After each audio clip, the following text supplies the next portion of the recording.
hope my lighting is okay. I might have to turn up the light. Halito, Halito. All my brothers and my sisters, I love you. I love you all. Thank you. Welcome back. I'm going to wait and see who's going to be with me on this lovely evening here in Texas. I will hold on to see who is coming on. This is going to be a short video. It's not going to be very long. My last video went extremely long, about 48 minutes. However, I do want to share some information on some books that I've been reading, and I stumbled on some information that was quite interesting. So, halito, everyone.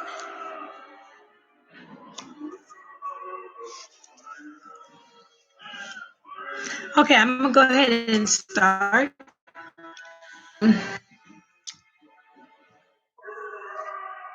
With this book. The title of my video is A Nation Dividing.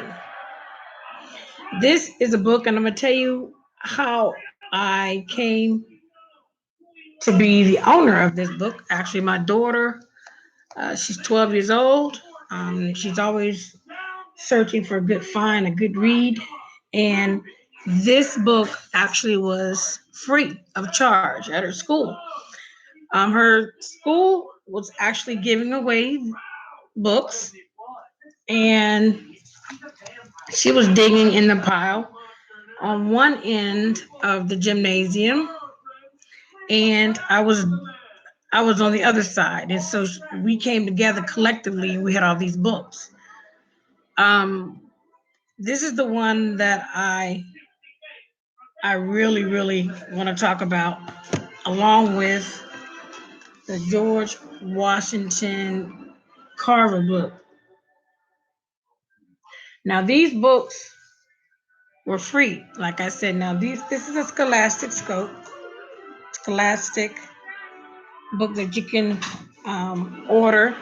So it was this one. Also have Jackie Robinson. There was a Lincoln biography in there. Found that very interesting. Freedom Walker. Freedom Walker. And portraits.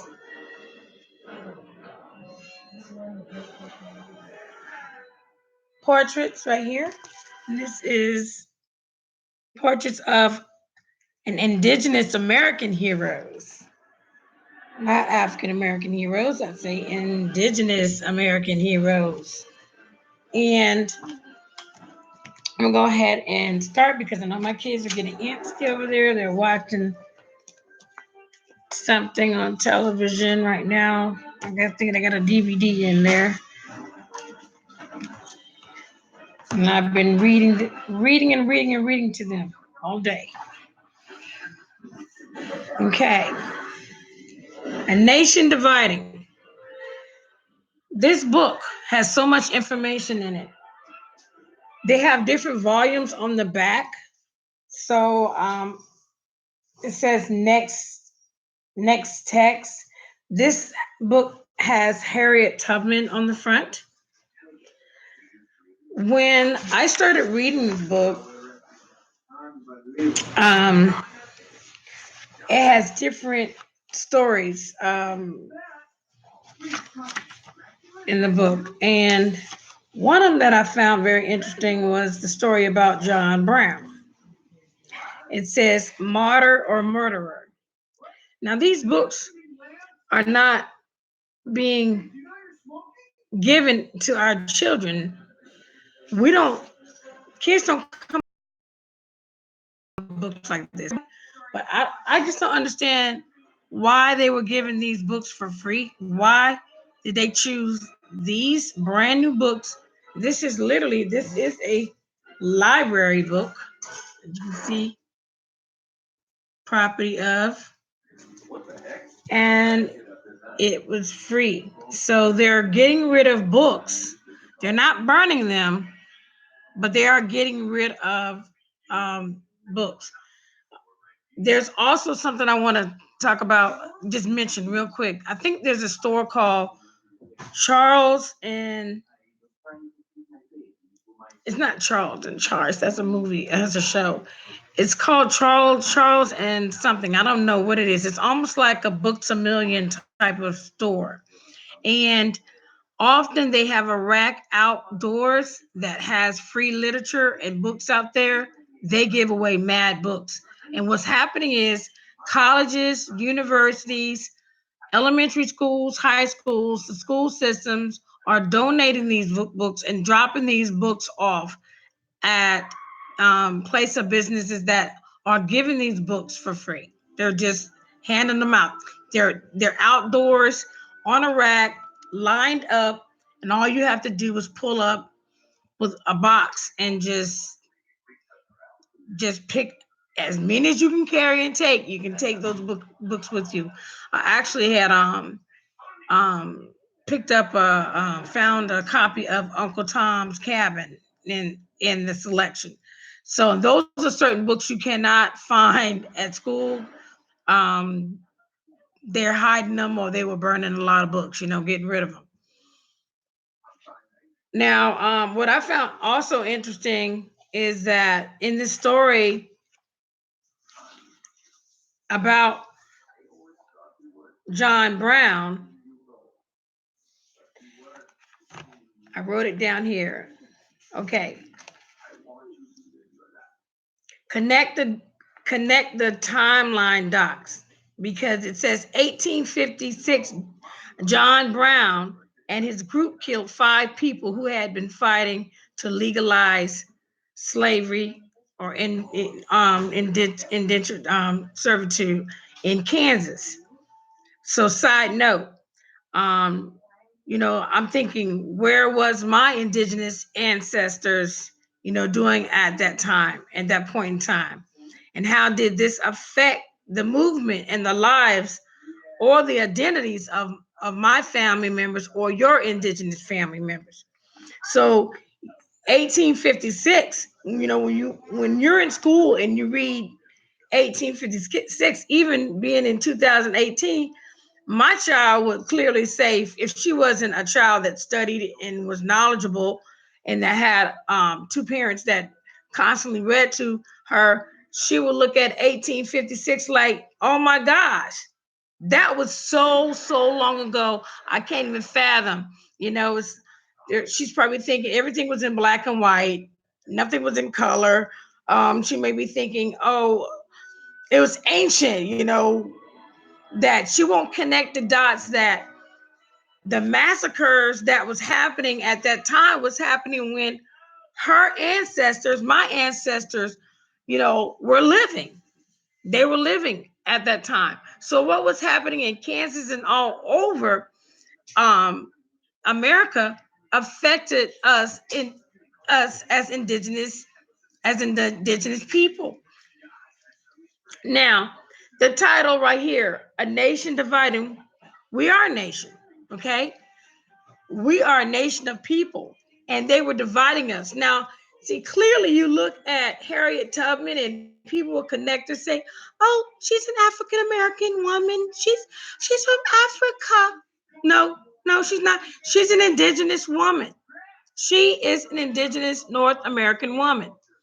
And they put her on this cover and they put this name, A Nation dividing us as far as tearing down us as a people, um, trying to force us into slavery and servitude, um, as well as in California. I was reading. Oh, this is so good. This was so, I just couldn't even keep up. I just kept putting, look at all these place marks I was putting in this book. This is just a simple, like elementary book that You can just go to your library or go to a bookstore, or maybe they're giving out some free books somewhere. You just pick it up. Trust me, if it says African American on, just pick it up and read it, because it's going to make a lot of sense. Because wait until I get to this small one. Wait until I get to that one. In here has different questions, such as, how would you describe John Brown? Why was Kansas the scene of so much bloodshed? How do you feel about John Brown's actions at Potawatomi Creek? So that's where the massacre was, because he was an abolitionist that was going to kill, he was killing people that was killing the abolitionists. And he was also, he also, when he came to Kansas, there was, I think it was a total of like 200 people that were killed. And that were actually, they were murdered. So they were upset with him about that. And that was just after he, a year after he had arrived. So much was going on. So let me find out where I am, because I want to talk about the California gold rush and talking about our natural resources here in North America. I had told my daughter, I told her, I said, think about it. I said, they still classify us as property.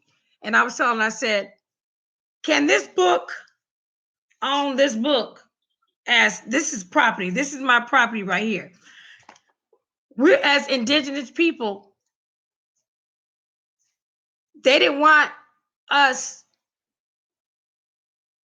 in this land because this was ours. So they took it from us. And that's correct, which they're still doing to this very day. As well as, this is why they forced us into having a lifelong servitude to the colonizers, or some were put into slavery or forced into slavery. Okay. And it didn't matter what you did. If you even think about like Color Purple, and I know that's just a movie, you think about Color Purple, how Oprah, she said, they said, she says, oh, your kids are so clean. Would you like to come work for me? Or whatever. And she said, hell no. And she says, what did she say? I said, hell no.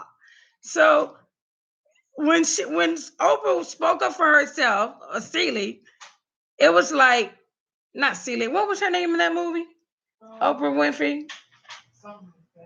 I don't know if it was Celie or not. But anyway, I should know the name. I watched it so many times. But the point of the matter is, she was beat down.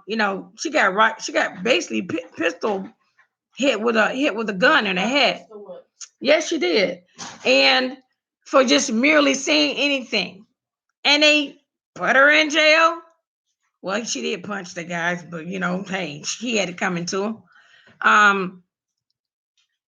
She was a long-time servant. They put her in prison, and then she was serving this woman for all these years and years, missing out on holidays, missing out on time spent with her indigenous family members. So it didn't matter what you did. You could just merely look at a person, stare at a person. You could even get to look down.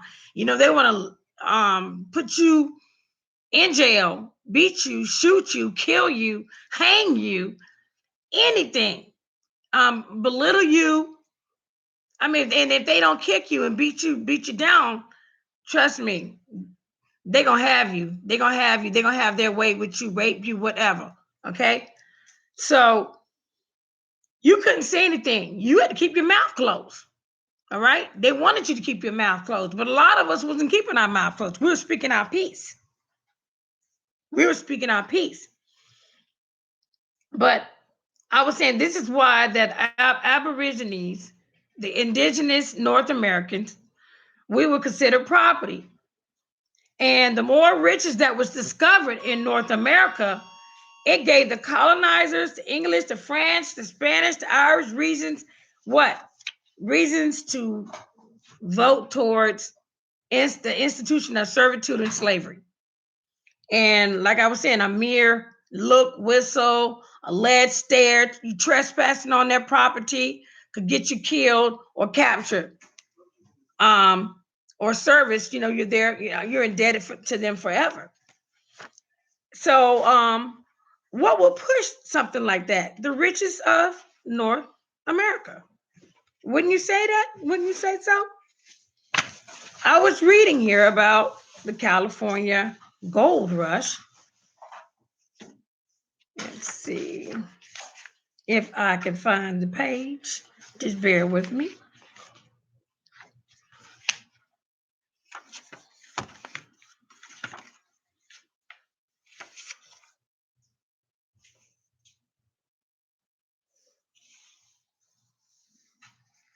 Okay, right here. It says, why do you think the discovery of gold in California made the residents eager to gain statehood?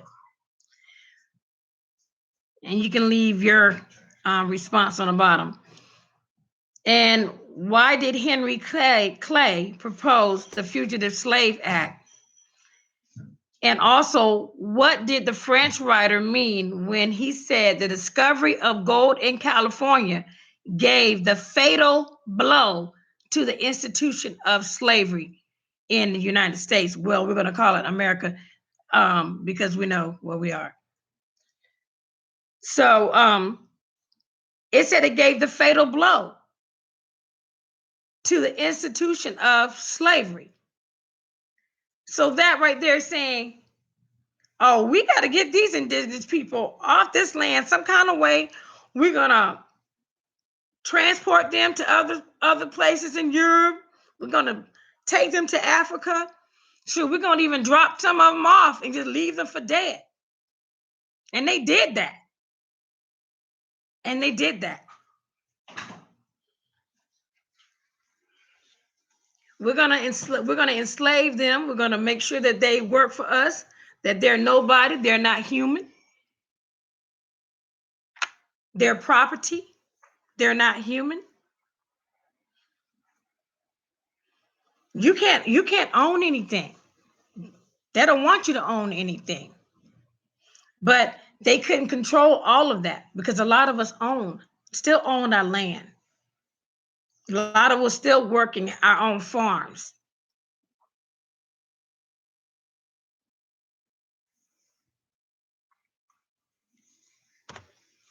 But this is the hold that they had on our indigenous land because of the riches that it holds to this very day. To this very day. I mean, everyone says, buy American and whatnot. And, they're talking about different countries, how we're trading and whatnot. And we're still doing that. We're still doing that. They're doing that. However, we're not profiting from it. And everyone's rushing on in. They're rushing on in from every country you can think of. They're coming into America. They're not staying there. I mean, my God, I just saw a video this morning that was horrible. You got different countries where they're cutting skin off. They're eating skin. They're eating people. I mean, my God, they're doing all kinds of crazy things. And they're coming right over here to our indigenous land to profit, to work. They're taking advantage of schools and free services, all types of health aids, assistance, along with food assistance, anything that the government is offering, and that's they're draining the pot. This is another book, George Washington Carver. Okay, this is the Peanut Man. I visited Tuskegee many, many times because I lived in Columbus, Georgia, and visited Tuskegee and went to the Peanut Museum with my children. This book right here, I flipped through a page and I'm about to show you. If I can find it.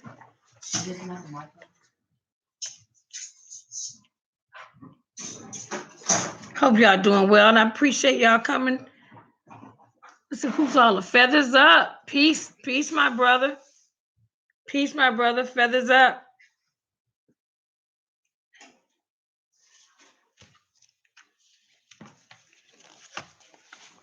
This is what got me thinking about this book right here.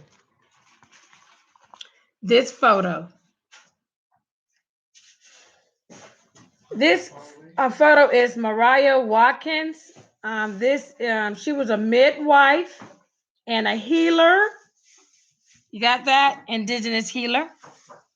A healer, and they say that she was a member of the local African Methodist Episcopal Church. Really? I want to laugh, but I'm not going to. Okay. All right. All right. Okay. I flipped this over. I don't know if this is coming in blurry or not. Mike, can you turn up this light just a little bit if you can? There you go. All right, there's some arrows above this photo that's pointing, and it's actually stating that this is Miss Mariah's house. Okay. They said that she had this was her home. It was a one-room. Well, the school is right beside her house. This is the school, and that is her house. Now, this is Carver's aunt. He was living with her for a short while. The problem I have with this is that as soon as I saw this face, come on now, African Americans are not African. This is an indigenous woman.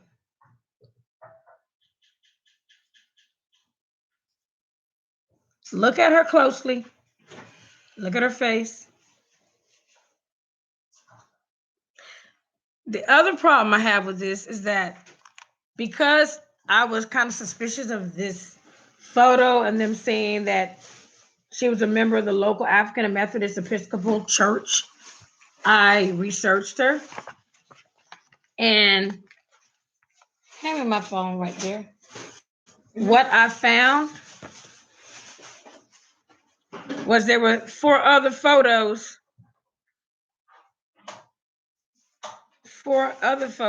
of Mariah Watkins. And one of the photos, I put her name in a Google search, and I'm gonna read what I found. Did you dribble them? I got the other. Okay, here we go. Did you dribble it? Yeah. Did you dribble it also? All right, this is also the photo right here.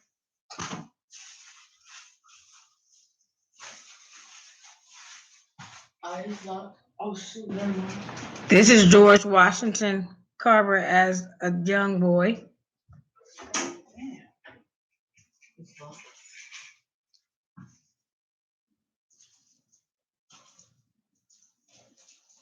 And let me see if I found where I took this picture. If not, I know I have the documents here. Let's see. Because what it was saying is that will the real Mariah Watkins please stand up? And it was a study that was done, I think it was in Iowa at a college, if I'm not mistaken. And if I can just find it, bear with me. I'm so sorry I don't have this all together.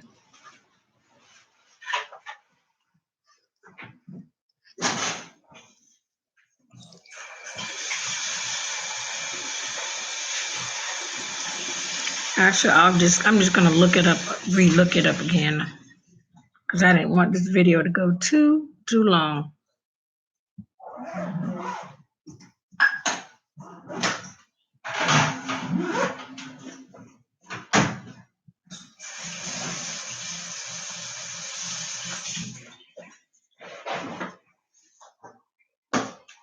Okay, here it is right here.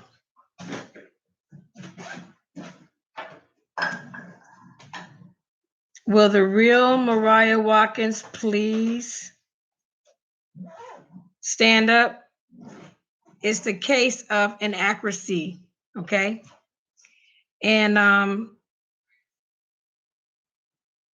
gonna download this again and see if I can read just a little bit of it to you. They just shows you, like, I was wondering why they may have taken this book out of circulation, trying to bury it, because it has some inaccuracy photos and information in it. So that's why every time you read something, you still have to research it and you have to study it.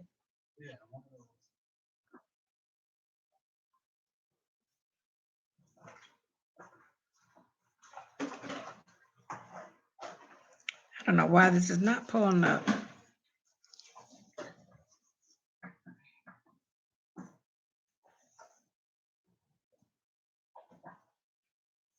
Okay, I got it. All right. Will the real Mariah Watkins please stand up? A case of inaccuracy and marginalization of African American history and appearance. Indigenous American history and appearance. But in this case, I can understand what they're saying. So this was a study that was done, and there's some photos, 3 right here. So please pull this up when you have time. That's 3 photos. Now the one that's right here clearly is the one that I showed you that's on the book. But there's one in the middle. And there's one on another woman on on my right side. Okay? And they both have total different looks. But then all 3 of them are Indigenous women. However, they said this is the many faces of Mariah Watkins, courtesy of Carver National Monument. Who was Mariah Watkins? What was her identity? And how did appearance inform that identity? Watkins was an African American woman, so-called. Although likely born a slave, she lived most of her life, free years, as a woman of property and of skill, working as a documented nurse and midwife in Neosho, Missouri, where they have Neosho Creek, Neosho Indians, Indigenous people.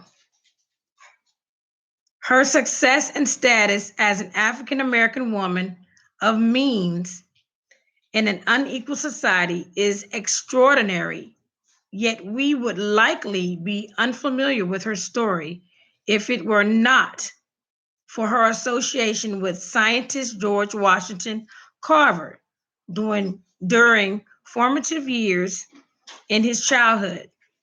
Carter lived with her during his short stay in Neosho, several miles from his birthplace in Diamond, Missouri, and where he attended an African American school.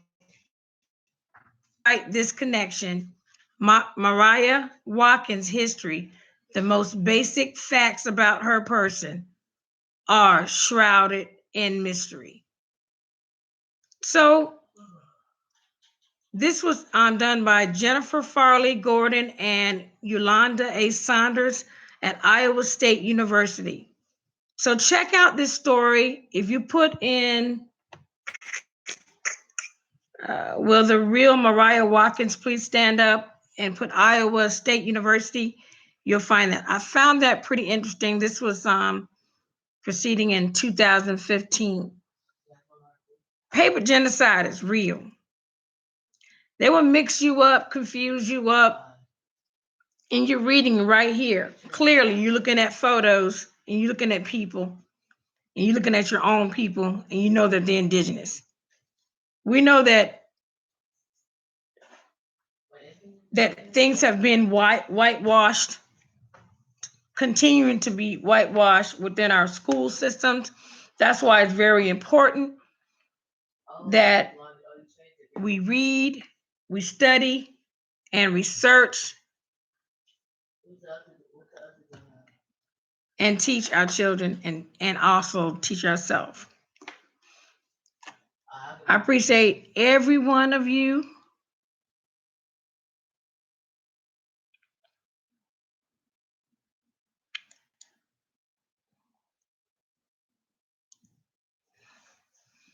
How you doing, Chief?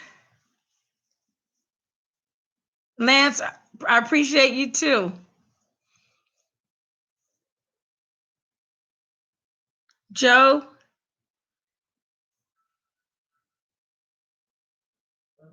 feathers up, everyone. Feathers up. Love y'all so very much. Appreciate y'all support.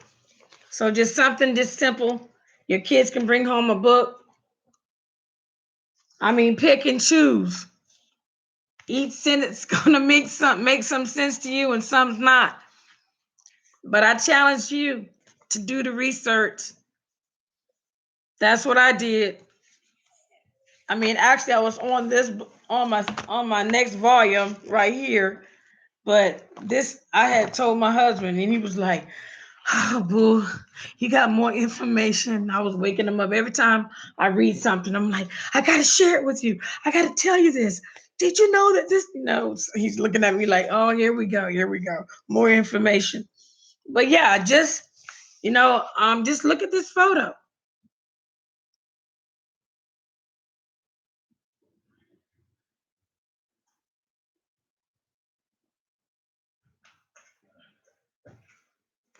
African Americans are not African.